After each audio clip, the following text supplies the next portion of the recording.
Yeah, okay, guys, there's a whole complex structure, and I would assume it's the machine that you put Zakes once in an interview mentioned that artists like Davido did not just become big just based on the talent, right?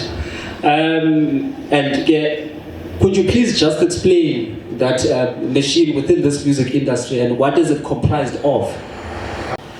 Yeah, so when you are talking about the machine music industry, you are really talking about we're talking about how the structure and the business of music is right at the sense of making a superstar, you know?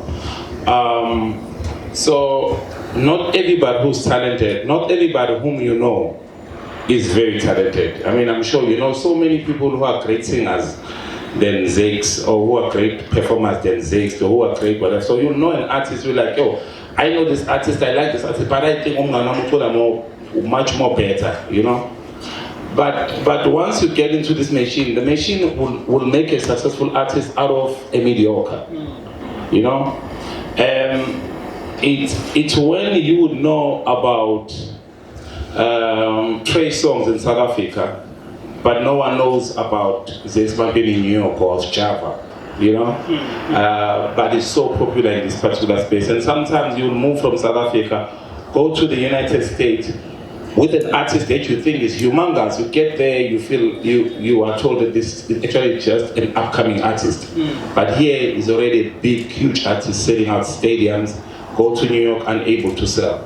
But it's within the machine. Now, so we have record companies. So we used to have big 6, now big 5, now it's only 2. So you only have Sony Music now, and you only have Universal Music. Usually they used to have EMI, used to have Gado, used to have Teal Records, Polygram. There's so many record companies. But obviously, you know, we only have 2 now in South Africa. So within the record company, you have what you would call, how the structure is in South Africa is, you'll have what you call MD, which is the managing director, and then you have directors within, the marketing director, maybe you have an A&R director, then you have someone like who's a director, legal and whatsoever. So you have that particular MD, then you have that TA. Then within that particular TA, within the marketing direction, then you'll have that now team which are responsible to market to market whatever artist that has been signed, you know, within. Now, how these particular structures are happening in South Africa, so you have a local division and then you have an international division. So local division will be a division that signs each and every artist that you know of. Then international division will be a division that is looking after international artists which are signed overseas, you know, that you can hear of them. Because it's not an American who comes to South Africa to support the music. It's a South African. There's a South African who's worried about Chris Brown hasn't played in South Africa today. Who's not worried about Java, but who's worried about Chris Brown. Who's actually take a call and be like, I hadn't heard Chris Brown playing. Yes. A South African. Also, you know? Yeah, but this is the machine. But because Chris Brown is within this particular machine, he has someone from Motherwell in South Africa who doesn't even know him, worried about him, because he's with part of this particular machine, you know. So within that, then you have what you call labels managers. So labels managers are people who are responsible for a certain number of artists, you know. So within the structure, let's say each is Sony. So within the Sony music, you will have sound recording. You will have sound recording label. It's within. So sound African recording label is the one which will be responsible maybe for Questers, for AKAs, for KOs, for those guys. Then you have RCA. RCA then will be international, responsible for Chris Brown and whatsoever. Then you have Columbia Records, which is responsible for Beyonce's and blah. So within the song itself, there are so many recording labels around, which are led by people called label managers. So a label manager then is someone who's worried about what his or her sub-recording label, how is it doing? So they will brag or they'll be proud that the artist signed under the label is nominated for the Summers or nominated for the Oscar or nominated for the Grammys, then they will brag about that, because it is about that. Now within that, then you will have people whom we call promo. So from there, then you have from labels managers. Then labels managers. So labels managers works very close with A&Rs, but A&Rs are a bit above labels managers. So you have directors, then you have A&Rs, then you have labels managers, and then you have promo team. You know, PR and promo team. Usually are these guys that you sometimes see here. You know, someone that you've seen so many times when you see a popular artist, but you know this face, but you don't know what this guy is doing. But it's always next to a popular artist. It's probably a promotion guy or probably a PR guy. So this is the guy that actually knows and have a database of each and every region, every venue, every radio station. When this particular artist has been released, that's the guy who's going to be coming here and be like, yo, I have Zakes today, here's a new single, he's probably want to do a launch here at whatever, he's doing Mhloboyene, we'll call Mhloboyene, call all the other radio stations and do those particular songs. So you have that guy, that every time, maybe when you see me here, is right next to any artist that is popular, is probably a promotions guy. Now, people want to speak to an artist. I always say, don't mind speaking to the guy next to the guy, because that guy is the guy. Yes. You know, so those guys, because we listen to them a lot. Like I would listen to Tado, who's my tour manager more than. So when you come as an artist, you give me a CD, and then you give him a CD, he's probably gonna listen to it and be like, yo man, listen to this guy. And I'm like, oh, come on, Tado, because he's driving, he's probably gonna play it. Like, no, listen to the song. So I always advise, do not give any artist, you are just wasting your time. Give a guy next to the guy. Look for the guy next to him and give that guy your music. So that's how basically how these particular structures are. So when I'm saying you're in a machine, so once we are signed, e.g. when we are signed, I signed her today. Yes. And then I take his demo, we listen to the singing, we feel like, yo, this singing is powerful, then we sign it. When we sign it to a record company, we're gonna do what you call P&L, which is gonna be profit and loss. So we're gonna have projections of how much do we think we're gonna sell with this particular singing.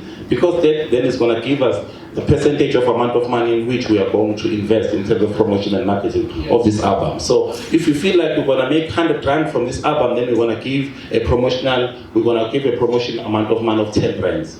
So we're gonna promote, so we're using 10 rands to promote this album and we wanna make 90 rand, so that's 100 rand, right? That's our projection. And so once that happens, then we listen to that particular single and then we ask people to go take pictures of her. We look at the paper, like, this is the one. Immediately, that is the one. The promotion guys already is calling radio stations saying, you know, we have a new artist coming through, there's the bio, blah, blah, blah, blah, blah. And then we release. Immediately as we release, then it goes everywhere. That's the machine. So when I'm talking about the machine, I'm talking about that. Now, if you're an independent artist, you'll have to fly to Durban yourself, fly elsewhere yourself, try and tell people about you every time. You will go there yourself. But once you're within the machine, then people are telling people about you without you being there. Yes, thanks. You speak like a very educated man, but I think before we speak, we touch on that, rather the role of education within the music industry. I think let's just go to Usisipalesa, right? Am I correct to call you the SARS of the music industry?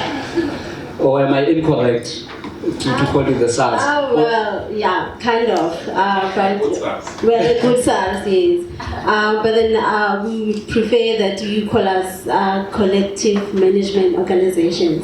Oh, so you're the SARS that benefits, that not the one that just takes it. I think SARS also benefits, eh? Oh, okay. Usisipalesa, right?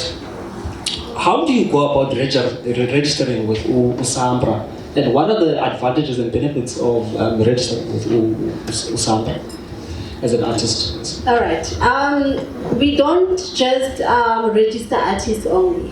We also register record companies like your Mayos Productions, Galawas, the majors and the independents, Gallows, every record company, even if the ones that are up and coming, we also register them.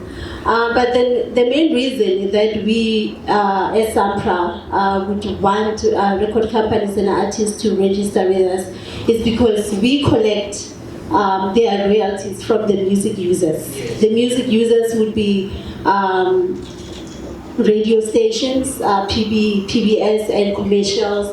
Every music user, it can be a pub, even this place is also a music user because they play music as an artist. Okay.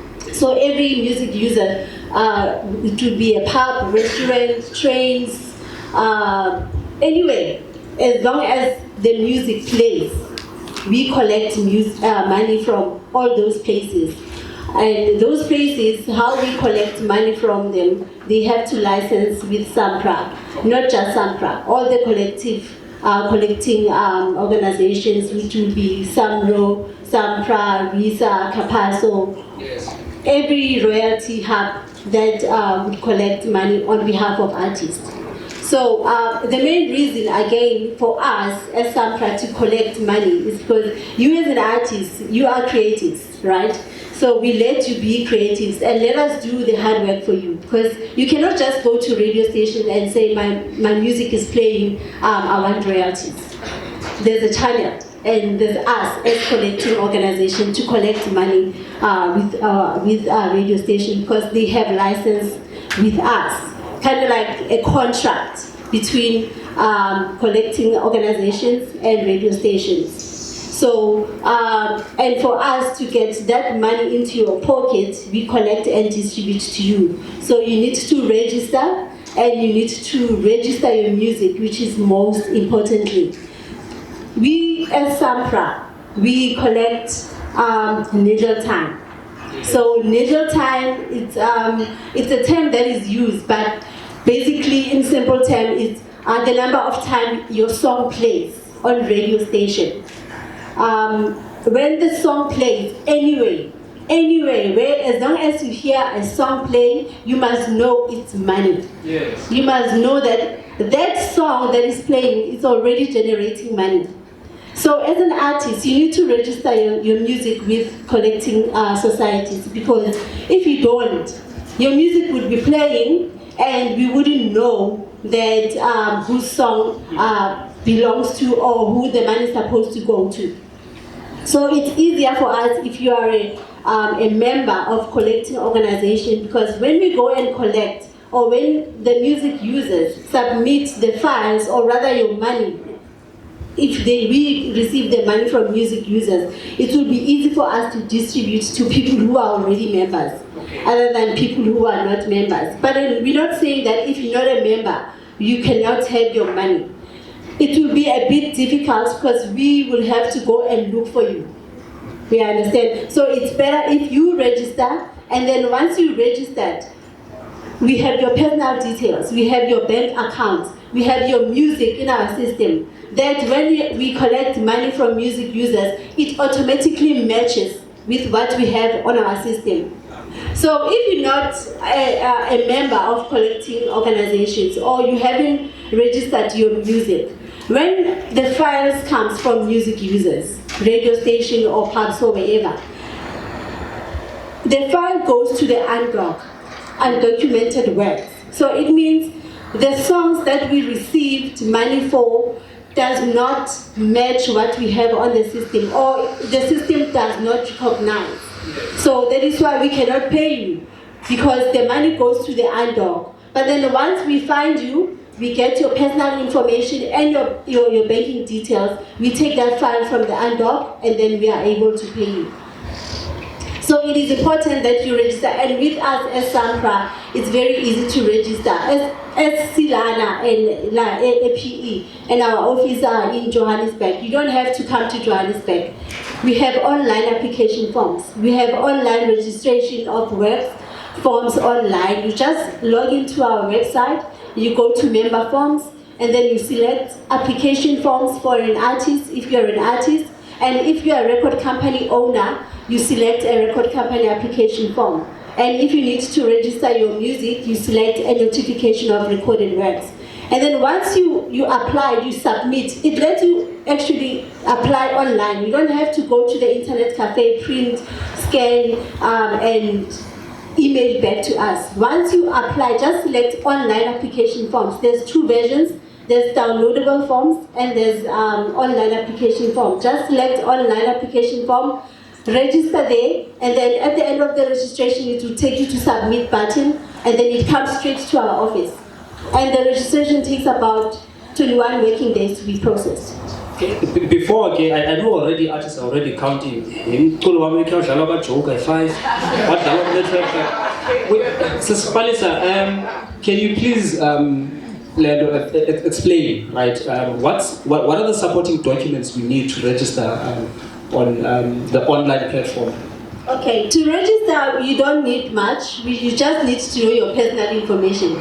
Your name, your surname, your address, your banking account, and the next of kin, the people who we will have to contact in case we can't get hold of you. But then with the notification form, you need to tell us about your music. You need to tell us the song identity. You need to tell us what's the title of the song.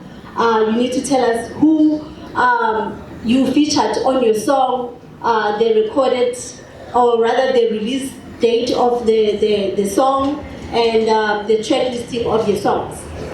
So that's all we need.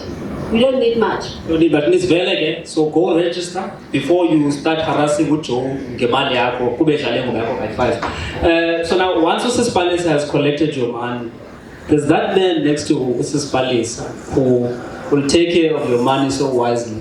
Putkail, you spoke of wealth creation and wealth protection, right? Could you please, okay, let us rather start with, what is wealth creation?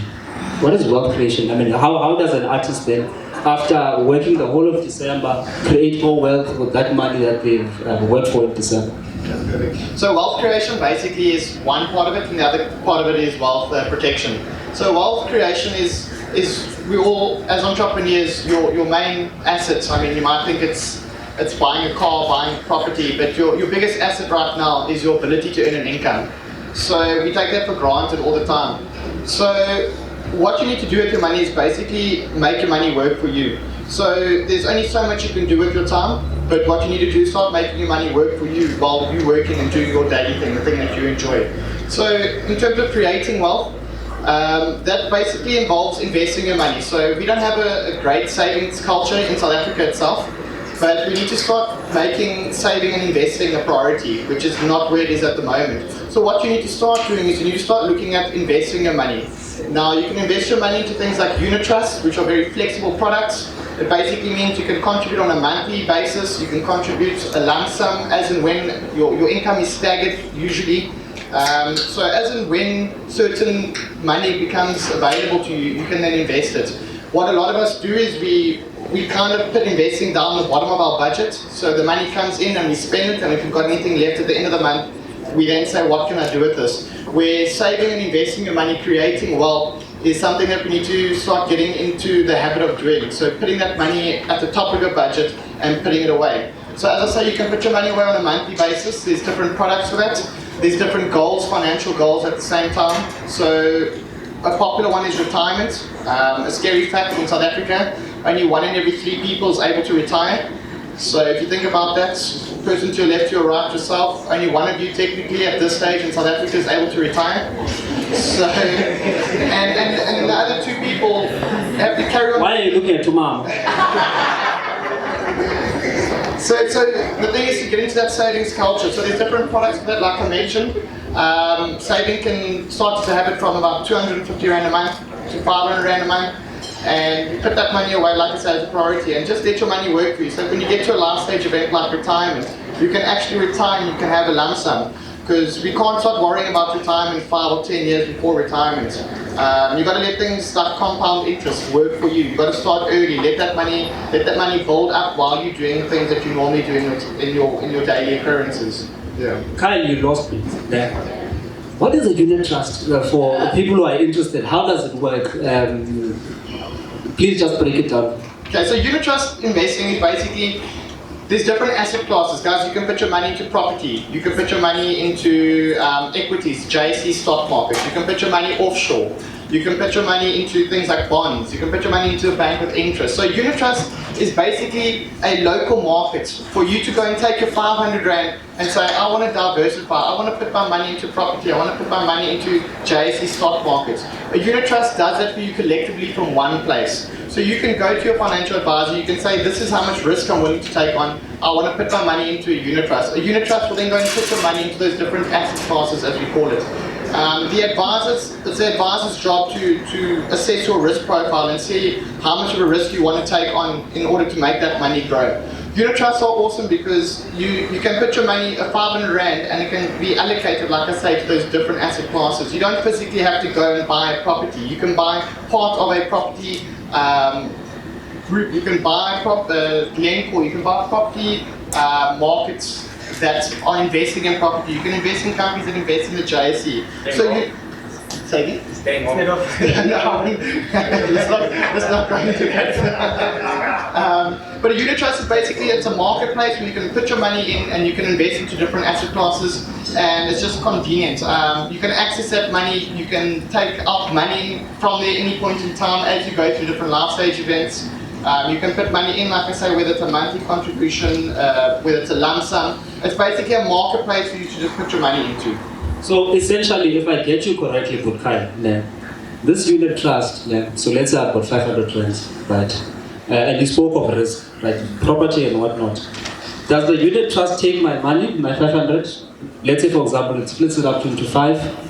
It puts some of it in Voices, some of it maybe in another property group, maybe Arrowhead or another property group. Does it work in that manner? Does it invest it into a number of investment portfolios? Yeah. And for that, do you then have a designated sort of a person who's responsible for guiding it? What are the returns, like percentages? Okay, perfect. So what happens is you've got to look at basically your time horizon. That's often the biggest factor. So where you want to put your money into is always determined by your time horizon. So putting your money into something like a unit trust, you've got a unit trust fund manager. The fund manager then takes a percentage of the growth of that money each year. His job is then to allocate out of the different asset classes. So the markets go through different cycles. Your job is not to worry about that. That's what you're paying an investment fund manager for. So the fund manager and the advisor are simply there. The advisor's job is to see what is your goal. Whether it's a 5-year goal, 10-year goal, 15-year goal, 20-year goal, the advisor then talks you through the different risks that you're going to take on for that. So the fund manager will then look at, as I say, going through the different cycles where you need to put your money in order to get the best return. So depending on that, your fund manager will then look at where we're going through at the moment. Obviously, if I could give a small example, South Africa's it's very stable point in terms of the markets are very low. We've got things like unemployment that's a problem. We've got low yields. So you're looking at more conservative portfolio now. For instance, if obviously you've got a longer time horizon, your fund manager will then take on bigger risks, investing in JSE companies that are coming onto the market, that are start-up, that will produce bigger returns, for instance, over the longer term. So if you're looking at something very stable, it depends where you go. Like I said, it's the advisor's job to shop around for you. But I mean, if you want to look at something, you can get a stable, for instance, 7% return on your money. If you're prepared to take on more risk, have a longer time horizon, put your money into things like JSE and property, like I said, longer time horizon, I mean, you can make 25% in the JSE in 1 year. Whereas if you want to go very conservative, you're going to get 7%. So it's all dependent on, like I say, you got to have that discussion with your financial advisor. Tell him what your time horizon is, what your goal is, what is the end product that you want. And then based on that, you then allocate, like I say, your fund manager to put your money into the different places. But the easiest way to do that is see your financial advisor, tell him exactly what it is that you want, and then discuss with him your time horizon, and then let that be his problem. At the end of the day, you pay him a fee too, let him earn his money. You know? I think since